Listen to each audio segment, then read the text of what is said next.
जरा एक स्थिति की कल्पना करते हैं। मतलब मान लीजिए हम एक नया एकदम चमकदार स्मार्टफोन खरीदते हैं, हाँ बिल्कुल, हम सब करते हैं ऐसा। है ना?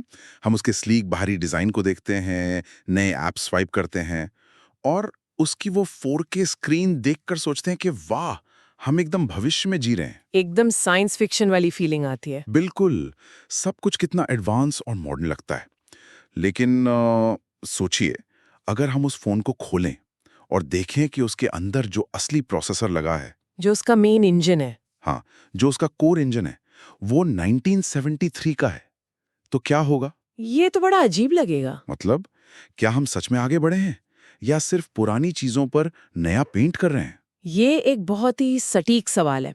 देखिए, जिसे हम प्रगति या प्रोग्रेस समझ रहे हैं ना, हम्म, वो असल में एक बहुत ही खूबसूरत लेकिन खतरनाक भ्रम हो सकता है। खतरनाक? वो कैसे? क्योंकि हमें लगता है कि नई स्क्रीन्स और सॉफ्टवेयर अपडेट्स का मतलब है कि दुनिया बदल रही है, जबकि गहराई में जाकर देखें तो जो हमारा मूल ढांचा है, मतलब जो फंडामेंटल सिस्टम है। हाँ, जो फंडामेंटल सिस्टम है, वो दशकों से एक ही जगह पर अटका हुआ है। ठीक है, चलिए इसे गहराई से समझते हैं। और यही वो सवाल है जो आज की इस गहरी चर्चा का आधार है। आज हम एरिक वेनस्टीन की स्टैग्नेशन लिवरेज थ्योरी को डिकोड कर रहे हैं, बिल्कुल। जिसके नोट्स हमें लाइफ लॉन्ग लर्निंग विद ए खताना से मिले तो हैं। आज हमारा मिशन ये समझना है कि क्या हम वास्तव में एक मैनेज्ड रियलिटी में जी रहे हैं। यानी एक ऐसी दुनिया जिसे ऊपर से पूरी तरह कंट्रोल किया जा रहा है। हाँ, क्या हमारी ये सारी तकनीकी तरक्की सिर्फ एक छलावा है? लेकिन रुकिए, मुझे यहाँ थोड़ा डाउट है। बताइए। अगर मैं स्पेस एक्स की तरफ देखूं, वो लोग रॉकेट्स को हवा में वापस लैंड करवा रहे हैं, वो तो है। मंगल ग्रह पर जाने की बातें हो रही हैं, तो ये तो ठहराव या स्टैग्नेशन नहीं लगता ना?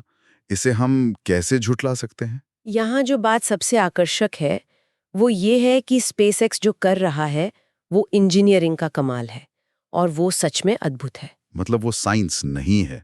देखिए, हमें इंजीनियरिंग और फंडामेंटल फिजिक्स यानी मौलिक भौतिकी के बीच का फर्क समझना होगा। रॉकेट को वापस लैंड करवाना अप्लाइड साइंस है, अच्छा। जिसके लिए आज भी उन्हीं पुराने समीकरणों और नियमों का इस्तेमाल हो रहा है जो 1960 और 70 के दशक में खोजे गए थे। मतलब नियम नहीं बदले हैं? बिल्कुल नहीं। स्रोत सामग्री इस बात पर बहुत जोर देती है कि 1973 के स्टैंडर्ड मॉडल के बाद से हमने ब्रह्मांड के नियमों को समझने में कोई बड़ी छलांग नहीं लगाई है। 1973 के बाद से कुछ भी नया नहीं? जी हाँ, मैक्सवेल और आइंस्टाइन के जो समीकरण थे, वही आज भी राज कर रहे हैं। हमें कोई नया लैग्रेंजियन नहीं मिला है। एक मिनट रुकिए, जो लोग साइंस बैकग्राउंड से नहीं हैं, उनके लिए ये लैग्रेंजियन क्या होता है? थोड़ा आसान भाषा में समझते हैं। आप इससे ब्रह्मांड का सोर्स कोड समझ सकते हैं। जैसे कंप्यूटर का सोर्स कोड होता है? हाँ, या एक मास्टर फॉर्मूला, एक ऐसा गणितीय ढांचा जो ये तय करता है कि ऊर्जा और पदार्थ एक दूसरे के साथ कैसे इंटरैक्ट करेंगे। ओके, समझ गए। जब भी हमें कोई नया लैग्रेंजियन मिलता है, तो पूरी दुनिया बदल जाती है। जैसे कोई उदाहरण? जैसे बिजली का आविष्कार या परमाणु ऊर्जा की खोज, हम्म, वो सब नए लैग्रेंजियन के मिलने का नतीजा थे। अरे वाह। लेकिन 1973 के बाद से हमें ऐसा कोई नया मास्टर फॉर्मूला नहीं मिला और एरिक वेनस्टाइन का मानना है कि ये कोई इत्तेफाक नहीं है। तो क्या इसका मतलब ये है कि हमने जानबूझकर नई खोजें करना बंद कर दिया है? मतलब क्यों? कोई ऐसा क्यों करेगा? इसे समझने के लिए हमें एक कॉन्सेप्ट पर गौर करना होगा, जिसे बॉर्न सीक्रेट कहा जाता है। Born secret? मतलब जो पैदा होते ही राज बन जाए? बिल्कुल सही।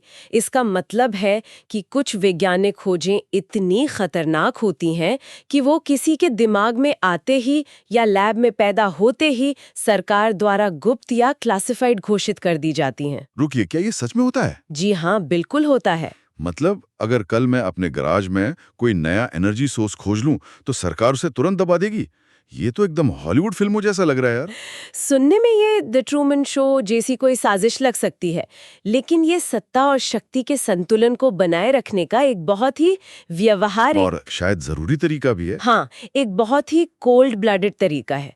सोच कर देखिए, अगर कोई वैज्ञानिक एंटी ग्रेविटी या असीमित ऊर्जा का ऐसा तरीका खोज ले जिसे कोई भी अपने घर में बना सके, तो क्या होगा? तो पूरी दुनिया ही बदल जाएगी। सरकारें, अर्थव्यवस्थाएं, बॉर्डर्स, सब कुछ एक झटके में खत्म हो जाएगा। हर किसी के पास असीमित शक्ति आ जाएगी। जिससे दुनिया का विनाश भी बहुत जल्दी हो सकता है। बिल्कुल। इसलिए संस्थाएं एक मैनेज्ड रियलिटी बनाती हैं। वो नई और खतरनाक जानकारियों को बाहर आने से पहले ही प्री बंक कर देती हैं। प्री बंक मतलब डीबंक करने से पहले ही? हाँ, यानी उन्हें बाहर आते ही अफवाह या गलत साबित कर देती हैं, ताकि जो सिस्टम चल रहा है वो चलता रहे। अच्छा, तो अगर मैं अपने उसी स्मार्टफोन वाले उदाहरण पर वापस आऊं, हाँ, वो अच्छा उदाहरण था। हम सिर्फ एप्स और कवर बदल रहे हैं, यानी इंजीनियरिंग कर रहे हैं। हाँ। क्योंकि अगर हमने प्रोसेसर यानी फिजिक्स को छेड़ा तो पूरा फोन ही ब्लास्ट हो सकता है। बिल्कुल सही पकड़ा आपने। पर यहाँ बात सच में बहुत दिलचस्प हो जाती है। अगर हमारा भौतिक विज्ञान रुका हुआ है, एक तरह के पॉज बटन पर है, तो फिर आज की दुनिया इतनी उथल-पुथल और अराजकता से भरी क्यों लग रही है? ये बहुत वाजिब सवाल है ना? ऐसा तो नहीं लगता कि सब कुछ शांत या पॉज है? हाँ। हर तरफ कुछ ना कुछ टूट रहा है। दुनिया इसलिए अस्थिर लग रही है क्योंकि भले ही मौलिक भौतिकी रुकी हुई हो, लेकिन हाई लेवरेज टूल्स डिजिटल और बायोलॉजिकल स्पेस में तेजी से उभर रहे हैं। हाई लेवरेज मतलब जैसे फाइनेंस में लेवरेज होता है? उसी तरह से। लेवरेज का मतलब है कम मेहनत में बहुत बड़ा असर डालना। अच्छा। देखिए, 1945 में अगर आपको दुनिया को खतरे में डालना था, तो आपको मैनहट्टन प्रोजेक्ट चाहिए था, जिसमें एक पूरे देश की जीडीपी और हजारों टॉप वैज्ञानिक लगे थे। बिल्कुल। लेकिन आज एक रिसर्च पेपर या महज 4 अमीनो एसिड पूरी दुनिया का नक्शा बदल सकते हैं। एक सेकेंड, 4 अमीनो एसिड? आप यहाँ सिंथेटिक बायोलॉजी और वायरसेस की बात कर रही हैं ना? जी हैं। जीवन का पूरा आधार डीएनए है, जो ए, सी, टी और जी के कॉम्बिनेशन से बनता है। सही कहा। और आज सिंथेटिक बायोलॉजी के टूल्स इतने सस्ते और सुलभ हो गए हैं कि थ्योरी में एक साधारण लैब वाला व्यक्ति भी इन अमीनो एसिड्स को एडिट करके कोई नया वायरस प्रिंट कर सकता है। बाप रे, ये तो भयानक है। पहले तबाही मचाने के लिए बहुत भारी मशीनरी चाहिए थी। हाँ। आज सिर्फ ज्ञान और कुछ बेसिक टूल्स काफी हैं। ये है हाई लेवरेज। ये तो सच में डराने वाला है। हमने एक तरह से बहुत ही कम लोगों के हाथ में दुनिया को रिबूट करने का बटन दे दिया है। और मजे की बात यह है कि हम इन हाई लेवरेज टूल्स को उन संस्थाओं के भरोसे छोड़ रहे हैं जो अब खुद टूट रही हैं। जैसे यूएन वगैरह? हाँ, द्वितीय विश्व युद्ध के बाद संयुक्त राष्ट्र या नाटो जैसी संस्थाएं बनाई गई थीं। वो इसलिए काम करती थीं क्योंकि उन्हें बनाने वाले लोगों ने युद्ध का असली दर्द देखा था और विभीषिका भी महसूस की थी। बिल्कुल। लेकिन आज की पीढ़ी उस दर्द को भूल चुकी है। इसलिए हम देख रहे हैं कि इजराइल, ईरान, यूक्रेन जैसे संघर्षों को ये पुरानी संस्थाएं रोक नहीं पा रही हैं। मतलब दुनिया का वो पुराना विश्व क्रम अब चरमरा रहा है पूरी तरह से। अगर हम इसे व्यापक परिदृश्य से जोड़ें, मतलब इंसान के पास आज एआई और सिंथेटिक बायोलॉजी जैसी असीम ताकतें हैं। हाँ। ये कुछ ऐसा है जैसे हमने एक टीनेजर को फॉर्मूला 1 रेसिंग कार की चाबियां दे दी हैं। बहुत सही कहा। और उसकी आंखों पर पट्टी भी बांध दी है। इंजन तो बहुत विशाल है, लेकिन स्टीयरिंग को कंट्रोल करने वाली जो बुद्धिमत्ता या विजडम होनी चाहिए, वो पूरी तरह से गायब है। ये हाई लेवरेज बनाम लो विजडम आज के समय की सबसे बड़ी ट्रेजेडी है। हम टूल्स तो बना रहे हैं, लेकिन उन्हें संभालने लायक परिपक्वता हमारे अंदर नहीं आई है। एकदम सही बात है। लेकिन चलिए भौतिक दुनिया और बायोलॉजी से थोड़ा बाहर निकलते हैं। डिजिटल दुनिया में तो खेल ही अलग चल रहा है। हाँ, वहाँ के नियम बिल्कुल अलग है। स्रोत सामग्री में बिटकॉइन का काफी जिक्र है। अब बहुत से सुनने वाले सोचेंगे कि ये तो सिर्फ डिजिटल पैसा है, इसमें दुनिया बदलने वाली कौन सी बात है? बिटकॉइन को सिर्फ एक करेंसी समझना इसकी सबसे बड़ी भूल होगी। तो फिर ये असल में है क्या? यहाँ हमें ये समझना होगा कि सतोशी नाकामोटो ने असल में क्या किया था। भौतिक दुनिया में कंजर्वेशन के नियम काम करते हैं, मतलब संरक्षण के नियम। हाँ, यानी अगर मेरे पास सोने का एक सिक्का है और मैंने वो आपको दे दिया, तो वो मेरे पास नहीं है। बिल्कुल, दुर्लभता या स्कार्सिटी भौतिक दुनिया का नियम है। लेकिन इंटरनेट पे ऐसा नहीं था। हाँ, इंटरनेट तो कॉपी पेस्ट का माध्यम है। बिल्कुल। अगर मैं आपको कोई फोटो भेजती हूँ तो उसकी एक कॉपी मेरे पास भी रहती है। हाँ, ये तो इंटरनेट का बेसिक नेचर है। डिजिटल चीजों की तो लाखों कॉपीज बन सकती हैं। और यही सबसे बड़ी चुनौती थी। सातोशी ने क्रिप्टोग्राफी और प्रूफ ऑफ वर्क नाम के गणितीय मैकेनिज्म का इस्तेमाल करके पहली बार डिजिटल दुनिया में दुर्लभता पैदा की। जी हाँ, उन्होंने एक ऐसा सिस्टम बनाया जहां अगर मैं आपको एक बिटकॉइन भेजती हूँ तो वो मेरे पास से हमेशा के लिए चला जाता है। वो भी बिना किसी बैंक या बिचौलिए के। यही तो क्रांति है। सातोशी ने असल में भौतिक दुनिया के भौतिक नियमों को डिजिटल दुनिया में कोड कर दिया। क्या बात है। इसका नतीजा ये हुआ कि जो सरकारें पैसे की सप्लाई कंट्रोल करके मैनेज्ड रियलिटी चला रही थी, उनके एकाधिकार पर सीधा वार हुआ। मतलब सरकारों की मोनोपोली टूट गई। हाँ, सत्ता के विकेंद्रीकरण का ये अब तक का सबसे बड़ा हाई लेवरेज टूल है। ये सच में दिमाग घुमा देने वाला कॉन्सेप्ट है। मतलब जब असल दुनिया की भौतिकी रुकी हुई थी तो किसी ने मैथ्स का इस्तेमाल करके डिजिटल दुनिया में नए नियम लिख दिए। बिल्कुल।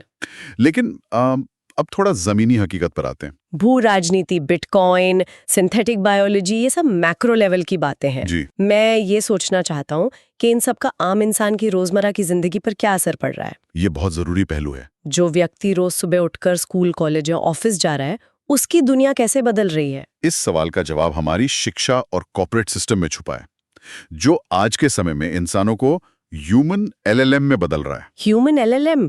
जैसे चैट जीपीटी एक एलएलएम है, वैसे इंसान? बिल्कुल। मुझे यहाँ एक बहुत बड़ा आहा मोमेंट फील हो रहा है। अगर मैं आज के टिपिकल कॉर्पोरेट जॉब्स को देखूं, ईमेल्स का रिप्लाई करना, रिपोर्ट्स की समरी बनाना, स्प्रेडशीट्स भरना, हाँ, या बेसिक कोडिंग करना, ये सब तो हम वैसे ही कर रहे हैं जैसे कोई लार्ज लैंग्वेज मॉडल करता है। बस हम वो काम थोड़ा धीरे करते हैं। आपने बिल्कुल सही नब्ज पकड़ी है। हमारा एजुकेशन सिस्टम सालों से क्या कर रहा है? बच्चों को रट्टा लगवा रहा है। हाँ, वो बच्चों को डेटा फीड करता है, रट्टा लगवाता है और फिर परीक्षाओं में वही डेटा उगलने को कहता है। सही बात है। एक एलएलएम भी तो यही करता है। वो पुराने पैटर्न को पहचानता है और उसी के आधार पर नया टेक्स्ट जनरेट कर देता है। तो हम एक तरह से मशीनों की तरह काम कर रहे हैं। और समस्या ये है कि जब आप एक इंसान को मशीन की तरह काम करने की ट्रेनिंग देते हैं, तो एक दिन असली मशीन आकर उसे रिप्लेस कर देगी। अरे बाप रे। रेडियोलॉजी और अकाउंटिंग जैसी नौकरियां, जहां सिर्फ डेटा और पैटर्न देखकर फैसले लेने होते हैं, वो एआई के लिए बच्चों का खेल हैं। तो इन सब का आखिर क्या मतलब है? अगर हमारी रोजमर्रा की बातें, हमारे काम और हमारी सोच एक स्क्रिप्टेड एलएलएम की तरह हो गए हैं, तो इंसान का असली मानवीय स्वरूप कहाँ खो गया है? बिल्कुल, हम इंसान कम और एक प्रिडिक्टेबल एल्गोरिज्म ज्यादा बन गए हैं। लेकिन इससे बचने का रास्ता क्या है? अगर एआई हमारी स्किल्स छीन रहा है तो भविष्य में इंसान की अहमियत क्या रह जाएगी? इस ह्यूमन एलएलएम वाले ट्रैप से निकलने के लिए एरिक वाइनस्टाइन का स्टैग्नेशन लेवरेज मैट्रिक्स बहुत काम आता है। वो क्या है? इसके 3 स्पष्ट कदम हैं। पहला कदम है, इस बात को स्वीकार करें कि ठहराव आ चुका है। मतलब ये मान लें कि जो पुरानी स्किल्स या रटने वाले तरीके थे वो अब बेकार हो चुके हैं। हाँ। दूसरा कदम है लेवरेज खोजना। उन नए टूल्स को समझें जो एआई और तकनीक हमें दे रहे हैं। ओके। और तीसरा जो सबसे अहम है, स्क्रिप्ट को तोड़ें। स्क्रिप्ट को तोड़ने से आपका क्या मतलब है? क्या हमें कोडिंग छोड़कर पेंटिंग शुरू कर देनी चाहिए? नहीं, इसका मतलब है क्रॉस डिसिप्लिनरी सोच अपनाना। मतलब अलग-अलग फील्ड्स को मिलाना? हाँ, अलग अलग फील्ड्स की नॉलेज को एक साथ जोड़ना। देखिए, एआई शायद एक बहुत अच्छा और तेज अकाउंटेंट बन सकता है, बिल्कुल बन सकता है। लेकिन एआई फिलहाल एक ऐसा इंसान नहीं बन सकता जिसे अकाउंटिंग, इंसानी मनोविज्ञान और डिजाइन, तीनों की समझ हो। हाँ, तीनों की गहरी समझ हो और वो इन तीनों को मिलाकर कोई एकदम नया प्रोडक्ट बना दे। ये पॉइंट है। भविष्य उन लोगों का है जो रचनात्मक और जीनियस स्तर का काम कर सकते हैं। हमें अप्रत्याशित होना पड़ेगा। जो चीज रूटीन है उसे एआई खा जाएगा। ये सर्वाइवल के लिए तो एक बहुत सॉलिड स्ट्रैटेजी है। लेकिन मुझे लगता है कि बात सिर्फ करियर या नौकरी बचाने की नहीं है। और क्या है? जब मैं इन स्रोत सामग्रियों को गहराई से पढ़ रहा था तो एक बहुत ही गहरा तनाव या टेंशन महसूस हो रहा था। मैं समझ सकती हूँ। हम बाहर से तो इतनी तरक्की कर रहे हैं, हमारे पास दुनिया की सारी जानकारी एक क्लिक पर है, लेकिन अंदर से लोग अकेलापन, खालीपन और अर्थहीनता का शिकार हो रहे हैं। ये तो है। एक इस अत्यधिक ऑप्टिमाइज्ड और मशीनी दुनिया में हम अपनी संवेदनाओं और इंसानियत को कैसे जिंदा रखें? ये एक बहुत महत्वपूर्ण सवाल खड़ा करता है। असल में ये आज के समय का सबसे गहरा दार्शनिक संकट है। बिल्कुल। हम एक ऐसी दुनिया बना रहे हैं जो मशीनी तौर पर तो परफेक्ट है, लेकिन वो मानवीय नहीं है। एआई आपके कैलेंडर को ऑप्टिमाइज कर सकता है, आपकी काम की एफिशिएंसी बढ़ा सकता है। हाँ, लेकिन एआई आपको जीवन जीने का अर्थ या मीनिंग नहीं दे सकता। तो फिर वो अर्थ हमें कहाँ मिलेगा? क्या हमें वापस पीछे जाना पड़ेगा? पीछे जाना नहीं, बल्कि उन चीजों से दोबारा जुड़ना होगा जो विशुद्ध रूप से मानवीय हैं, जिन्हें कोई एल्गोरिदम कभी रिप्लेस नहीं कर सकता। जैसे कि? जैसे साधारण मानवीय खुशियां, परिवार के साथ बिताया गया समय, हाँ, वो कनेक्शन। एक अच्छा संगीत सुनकर जो रोंगटे खड़े होते हैं, वो एहसास, प्रकृति के बीच सुकून के पल और हमारी शाश्वत परंपराएं या धर्म। ये वो चीजें हैं जो इंसान को मशीन से अलग करती हैं। बिल्कुल। इसके अलावा स्रोत इस बात पर भी जोर देते हैं कि हमारी शिक्षा में सिर्फ विज्ञान का होना काफी नहीं है। विज्ञान के साथ और क्या चाहिए? विज्ञान हमें बताता है कि हम हाइड्रोजन बम या एआई कैसे बना सकते हैं, लेकिन दर्शन और नैतिकता, फिलॉसफी और एथिक्स। हाँ, वो हमें ये बताते हैं कि हमें वो बनाना चाहिए या नहीं। बिना नैतिकता के विज्ञान सिर्फ एक अंधा हथियार है। ये बहुत ही गहरी बात। अगर हम आज की इस पूरी चर्चा के धागों को एक साथ जोड़ें, तो हमारे सामने जो तस्वीर उभरती है वो दिलचस्प भी है और हमें अलर्ट करने वाली भी। सही कहा।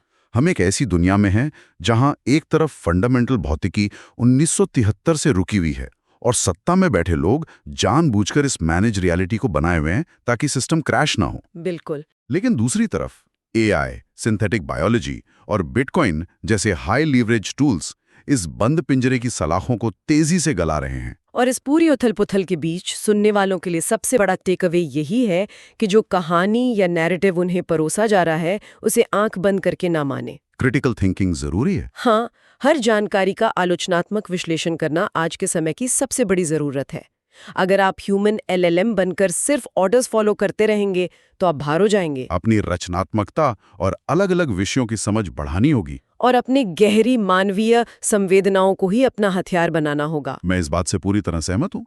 आज हमने देखा कि कैसे ठहराव और लीवरेज के बीच की ये रस्साकशी हमारी दुनिया का भविष्य तय कर रही है। बिल्कुल। और इसी के साथ इस गहरी चर्चा को खत्म करते हुए मैं एक ऐसा विचार छोड़कर जाना चाहता हूँ जो शायद सुनने वालों को रात में सोने न दे। वो क्या है? जरा इस बारे में सोचिएगा। अभी तक हमने ये माना कि दुनिया की सरकारें और संस्थाएं इंसानियत को बचाने के नाम पर मौलिक भौतिकी की खतरनाक खोजों को बॉर्न सीक्रेट के तहत छिपाकर एक मैनेज्ड रियलिटी चला रही हैं। हाँ, वो कंट्रोल कर रहे हैं। वो तय कर रहे हैं कि हम क्या जानें और क्या नहीं। लेकिन क्या होगा जब आने वाले भविष्य में कोई स्वतंत्र सुपर आर्टिफिशियल इंटेलिजेंस खुद ही भौतिकी का कोई ऐसा नया नियम खोज निकाले? ओह, कोई ऐसा नया लैग्रांजियन जो इंटरनेट के जरिए पूरी दुनिया में फैल जाए और सरकारों के कंट्रोल से पूरी तरह बाहर हो। ये तो सच में डरावना विचार है। क्या तब हमारी ये आधी अधूरी मानवीय बुद्धिमत्ता जिसके बारे में हमने बात की, उस असीमित और अनियंत्रित हकीकत को संभाल पाएगी? ये एक बहुत बड़ा सवाल है। या फिर हमारा वो पुराना 1973 वाला इंसानियत का प्रोसेसर इस नए सुपर इंटेलिजेंट सॉफ्टवेयर के झटके से हमेशा के लिए क्रैश हो जाएगा? इस पर जरूर विचार कीजिएगा।